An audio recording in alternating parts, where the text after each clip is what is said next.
guys, if you want to get started with OBS to record on-screen activities from your laptop using OBS, then this video is for you. Let's get started.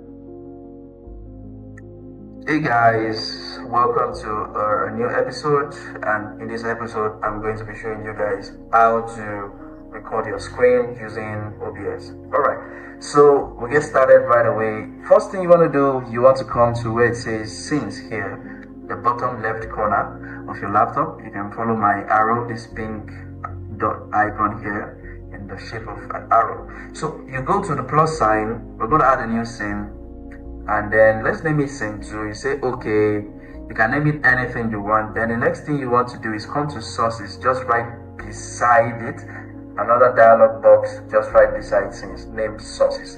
You see the plus sign here, we click on the plus sign, and then the first thing we want to add is our display. Where do we want to pick the source for our display from? So there are different sources here. We'll look for display capture. This is it. Click on it, and then you can leave it as display capture 3, or you name it anything you want, and then you click on OK. All right, then next thing is to select the original source from where we want it. You select your primary monitor. In this case, it will bring your monitor. Okay, you will see it, so you select it and you say OK. You say okay, now my monitor is there captured. So everything I do on the monitor, as long as I'm recording, OBS will immediately begin to record everything on my monitor. So if I decide to go to Netflix right now, and do something or play a movie, OBS is recording this right now. It's recording this right now. Okay? Until I click on stop recording here. You can see I am recording live. Alright? So next thing we want to add is your audio source. I'm speaking into the video, but maybe I don't have a microphone connected, or I want to have my microphone connected, or the source of my audio. You click on the plus sign also, and then you go to audio input capture.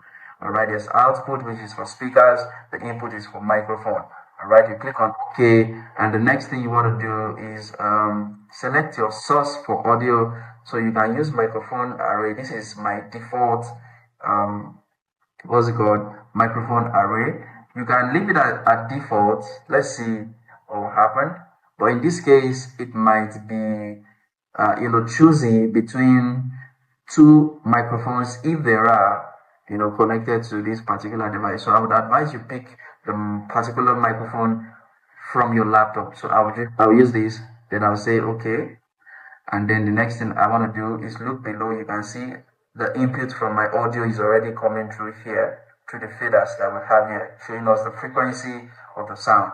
All right, in decibels, obviously. So we can increase the decibels here from setting if you want, but I feel this is loud enough for it to pick my voice clearly.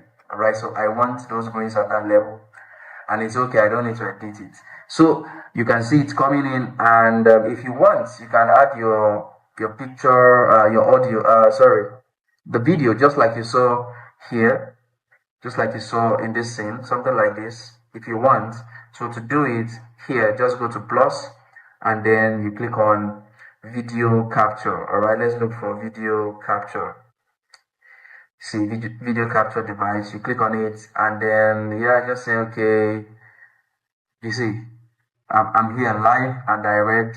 Okay, live and direct. So if you want, you can set your resolutions, frames per second, just to define the smoothness of the video you want to record when you want to place it on your different platforms out there for people to actually see.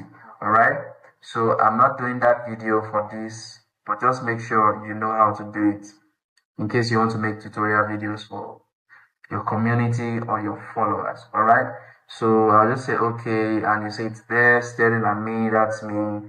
All right, so that's it for this video. If you have further questions, let me know in the comments, and let me know what to help you with. Thanks for watching, guys. Bye for now.